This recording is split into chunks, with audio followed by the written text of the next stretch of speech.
Happy Fragrant Friday, Fraghead.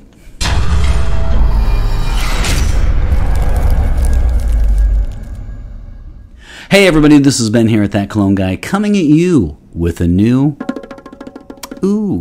Haven, Connecticut got it this week. Review. Happy Fragrant Friday to you. Welcome to the weekend. I hope you're doing well. So, I'm Ben. This is That Cologne Guy.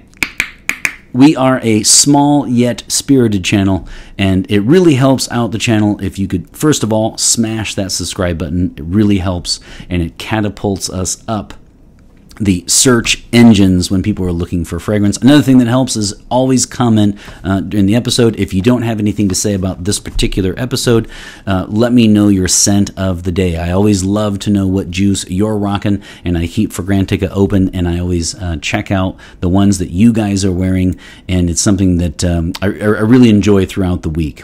So let me know that, and you could also, if nothing else, let me know any topics you would like me to pursue in future episodes. Don't forget to give me a like, and then also forward this content on to your fellow frag heads. Don't forget to turn on notifications, and finally, especially if you watch me on your phone, make sure notifications are set, and that way, as soon as this content pops, you're notified. Okay, so without further ado, let us commence. This is, you've seen the title and the description, Ambré by Baldessarini, and I'll talk about the house in a little bit here. You guys know I like to talk about nomenclature, but for now we'll say Amber. It is Ambré, it is French, but we'll say Amber to simplify things. This is, of course it is a 2007, another Amber Woody from last week. So if you watched last week's episode, every time I mentioned Woody, we had a little fun and we had a counter, and at the end of the episode, we gave the official count. There will be no Woody count this episode. I know you're disappointed. You're disappointed. I know that. Even in bonus feature, though, there won't be. All right, so this is a 2007 Amber Woody, and much to say about this. So let me start off by talking about the box, the overall presentation, and the bottle.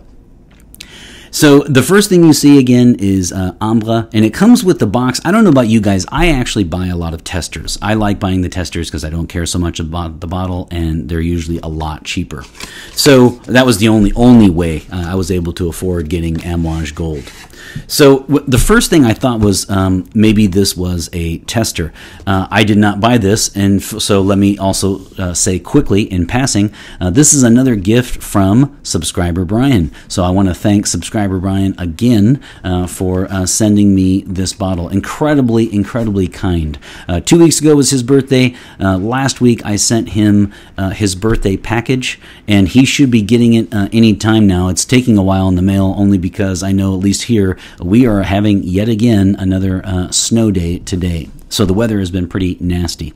But anyway, I hope, Brian, thank you, and I hope you enjoy your package. So you immediately get this really nice box brown here. I really like this.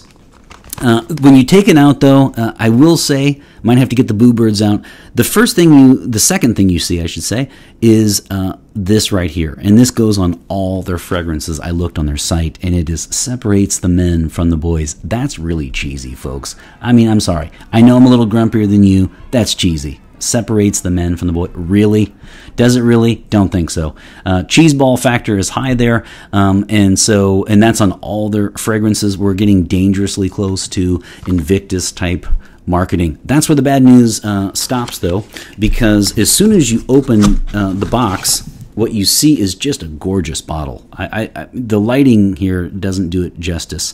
In fact, this year, I think I'm going to get the round light where I can start it off and you can see like the white circles in my pupils and all that stuff, like a real YouTuber. I should do that. So this is just a gorgeous bottle, and to me, it really strikes the perfect balance between elegance and minimalism. I like that. The cap is not cheap. It's weighted. It's quite heavy. There's no cheapness to the cap, and the atomizer is superb. Let me give you a spray. Boom. Aha. Man, that smells nice. So the atomizer is good. Information on the box is what you would expect, including the batch code. The batch code is 5420.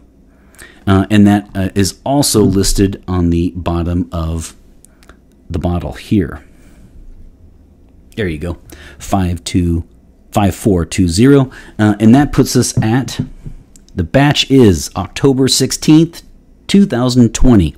Now, one thing I almost missed initially, and this is the first time I'm reviewing this size, I think, if I'm not mistaken. Notice this is a 90 ml 3.0 fluid ounce. That is a very unique size.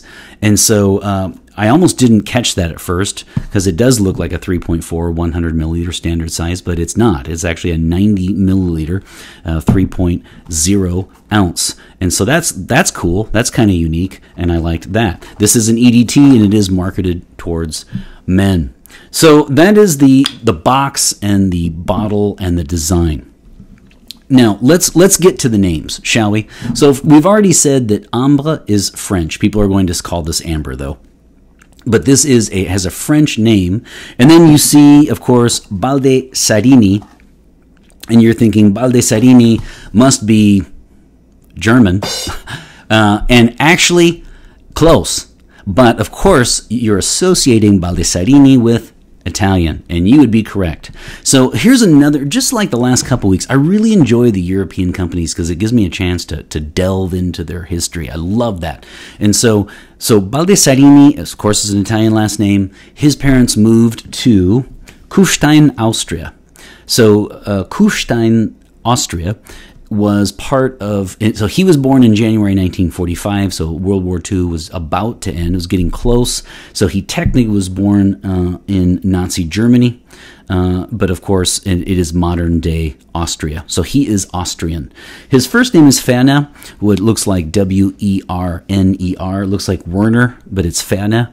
So his name is Ferner Baldessarini, if it were all in German. So interesting again, we've got a French name to the fragrance. We've got a German first name. We've got Austrian citizenship. And we've got Italian last name. So in a little bit about his background. This is an interesting, and let me just say really quick, I'm not going to get into the notes yet, but let me just say this is an apple-based fragrance. Wink, wink, wink. Okay. An apple-based fragrance. So he is a son of a textile wholesaler.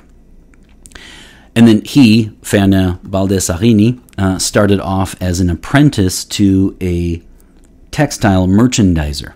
That's where he got his start. So he worked in textiles, and he worked for a retail store chain called Wagenheimer. It looks like Wagenheimer. So Wagenheimer. Wagenheimer. And he worked at this retail store for many years. And then in 1975, okay, he went to apple-based fragrance. Correct. He went to Hugo Boss, okay? Not just a coinky-dink. In 1975, he started with Hugo Boss, and his job was to, quote-unquote, drive the growth of the company. He stayed there quite some time. I did not see when he left, but of course he left because he started Baldessarini. So he was not a parfumer. He did not make fragrances, in my limited knowledge, in my limited understanding, he did not make fragrances for Hugo Boss. I think he worked more in marketing, in promoting of the company. So I'm not saying he was a nose and then went on to create fragrances, that are just like that. But I will say this: when you first smell this, I mean, there is a very strong, by the way, red apple, and every once in a while you guys will compliment me on my ability to discern notes, and I really appreciate that. That said, though, I'm able to discern in general terms, but I do use Fragrantica to help me out on the really specific ones, and here I would not have said red, I just would have said apple. It has a strong apple note. It is a red apple note. When you think of Hugo Boss, you think of things like Boss Bottled and Boss Bottled Intense, which have a green apple note, but they are sublime, and they are in the top 5 apple list. Those two maybe even tied, because one's a flanker, oftentimes will show up in somebody's list. In fact, they should be in somebody's top 5. So interesting to note, isn't it? This is an amber woody. It is, the other ones are a different class, because that's a woody spicy. Those are woody spices. So I'm not even saying that this is not a clone or a dupe or a copy of Boss Bottled or Boss Bottle Intense. It's not. Different class. Okay. What I am saying, though, is I do feel it is curious, because when I first opened this and smelled it, I was thinking it has a Hugo Boss element to it, especially with the prominent sublime apple note. Comes to find out, he, of course, worked for that company a long time and then left and formed his own company. Again, not a dupe, not a copy, not a clone, not at all. Different class. But I will say that I do feel like with him working at Hugo Boss so long, he really picked up a particular, what do you want to say? He got an idea of a very sexy, alluring apple-based fragrance from working there. That's what I want to say. If I had to put this review in one word, I would say sexy for this fragrance. Okay, so that's a little bit about the background, the name, and the house. Now, one thing I want to say very quickly, too, curious to note, too, when I talk about longevity, I wasn't real happy. This is a 2020, and then don't forget, this is a 2007 release, but Baldessarini sold this. He sold the company, probably for a huge chunk of change, to Maurer und Fietz. Looks like Moore and Wirtz. Right there. So that is the company that now, in 2012, by the way.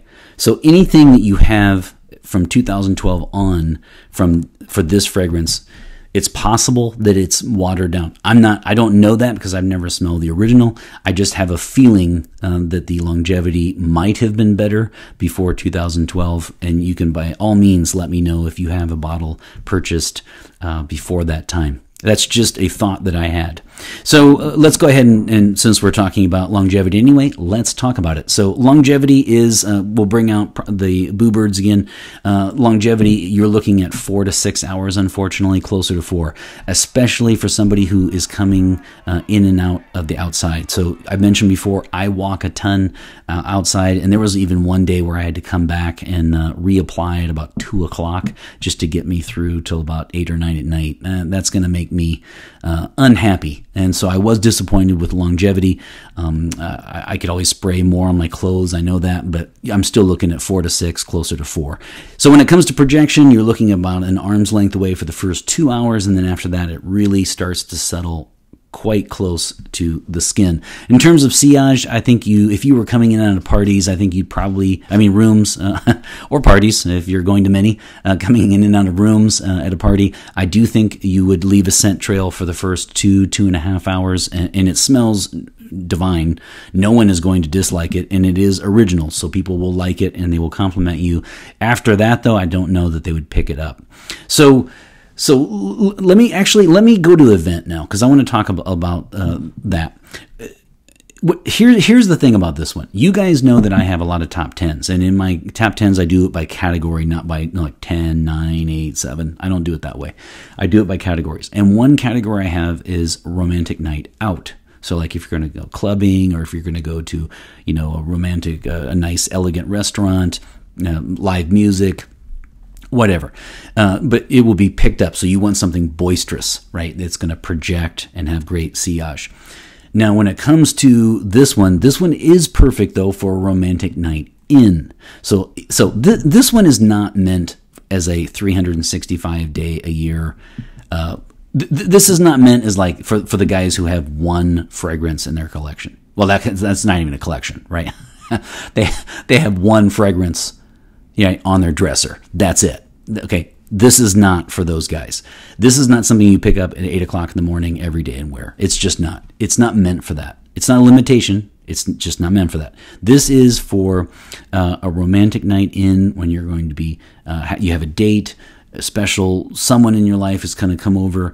You're going to make a meal. You'll be staying in house, at home, and then after that, you're going to, maybe watch a movie. And so then we get into cozy and cuddling by the fireplace, etc., etc. That's where this one is going to shine. So this one is definitely so for season, we're going to go fall, winter. And maybe spring, summer, but I mean only under the conditions that I mentioned, which would be you're staying at home in your house, you're not going anywhere else, and it is for a romantic night in. If not, then it's definitely winter and fall, because it would be quite cloying in the heat. So that's that. I wanted to go over that and switch it up a little bit first, right? Because now let me go into the notes. Because the notes that I pick up are red apple, and I think that, that's what I mean. It's kind of the nod to Hugo Boss. And then I get leather and violet and vanilla and amber. And I'm going to mention why I didn't mention the notes originally. Here's the thing. People, if you're watching this for this review, for this fragrance, and you've not seen my other episodes, I want you to know that this review will be different than most people's, I imagine. And it's because it's marketed to men. And on Fragrantic, I noticed most people put very or ultra masculine. So for them, it's a clearly masculine scent. I disagree.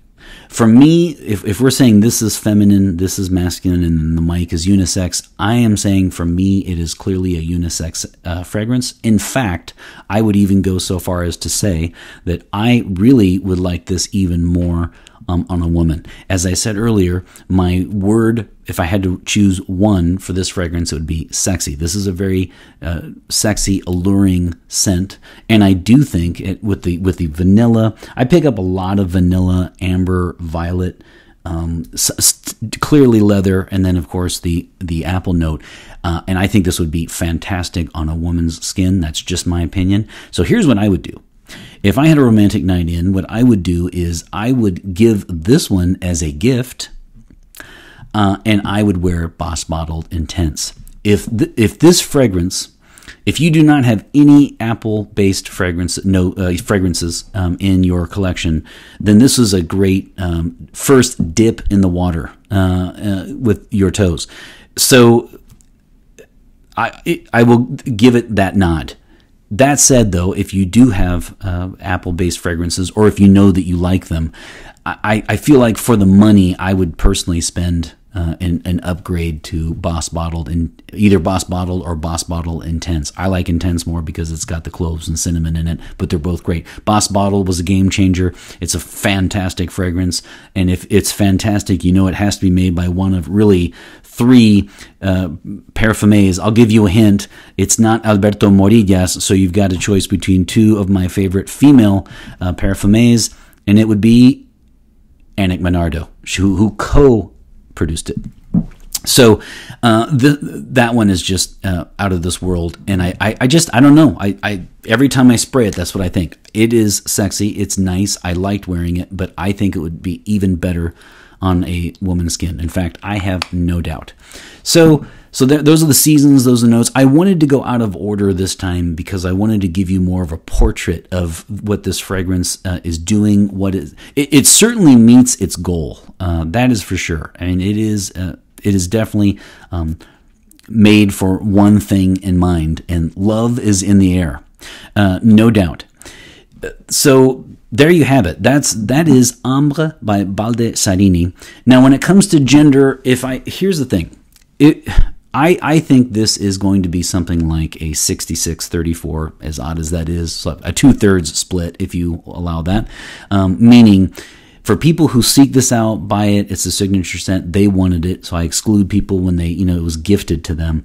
I think 66% of the people will be men, and I think 34% will be women. We've talked a lot about how, in women's fragrance used to be quite floral, right? So that's why you used to see a lot of women in the men's fragrance chat groups and wearing men's fragrances because they wanted to expand their horizons much more, and why not? One thing I really like about niche fragrances is that almost all of them now, and I mean the majority of them for niche say unisex for women and men, as well they should, because in the end it's a scent. So if you like it, go with it, and if you don't go with it. So I really like that about the times we are in. It's much better. That said, so all the more reason, by the way, to call this a unisex anyway. And then on top of it, I do like it more on a woman. So there you have it. That is Ambré, or Amber, by Baldessarini.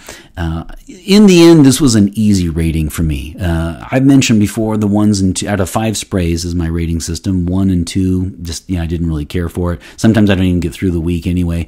If there are 3s though, there are things I really like about them, but I notice that I will start to gravitate throughout the week to different fragrances. Whereas if it's a 4 or 5, I just can't wait every day to wear that fragrance, and I can't wait to do the review. I always can't wait to do the review, but on this one, I definitely had a couple days where I wanted to wear something else. In fact, yesterday I grabbed the review I did recently by Igna, which is the #1 oud, and I really enjoyed that one so much so that I wore that one instead. Again, for someone who's going to be walking outside a lot, this one really dissipated in the outdoors, and that was a downer for me. Overall, though, it certainly knows its place in your collection. Here's what I would do in your collection. I think I moved it. That's all right. I have reviewed before Mahogany Woods, and it's by Bath & Body Works, and it's been discontinued. I'm not saying that they smell alike, but they are relatively similar. And so if you're looking for something that could replace that because it's been discontinued, something like a nice amber woody like this one would work for that, especially if you don't like the cosmetic note in that fragrance. So I personally will be keeping this one because I'm almost out of that one and I won't be buying another one. So I will be keeping this one, and I will be keeping, of course, for something like a cozy romantic night in. So this was a clear 3 for me. Easy rating. This was a 3. After about 5 days, I was kind of gravitating towards some other ones, but really, really like it. I appreciate it. Love the bottle. It looks great on your counter. And you can see here, actually, for a 90 milliliter, not 100, you can see here, look, I actually put quite a dent in this juice this week, partially because I had to apply more, though, maybe for all the wrong reasons, because I wasn't getting the longevity I wanted. So we're going to go 3 out of 5, 1 on each wrist, 1 right smack dab in Sporting, who unfortunately got their ass handed to them this week in Champions League, but oh well, it happens. Boom. Boom. And boom. All right, there you have it, folks. Another review by the boards. I had so much fun. I always look forward to doing these reviews for you and chatting with you. And always remember, fragrance marks the celebration of today. Take care, everybody. 1, 2, 3. Hallo, mein Name ist Benjamin und ich bin that Cologne Guy.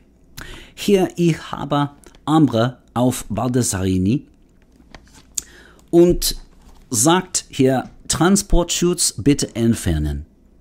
Transportschutz bitte entfernen. Und diese Kompanie ist Maurer und Firz. Maurer und Firz. Ich sagt Zweifaller Straße 120 Stolberg, Rheinland, Deutschland.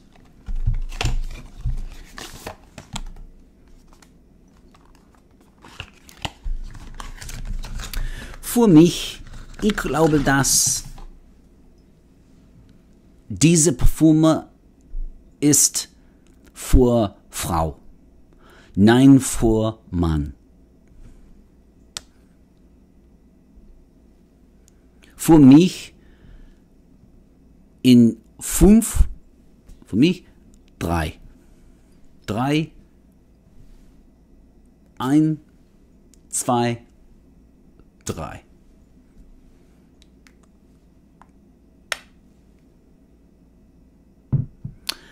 Das ist sehr gut, Gal. Und auf Wiedersehen und Dankeschön und Tschüss.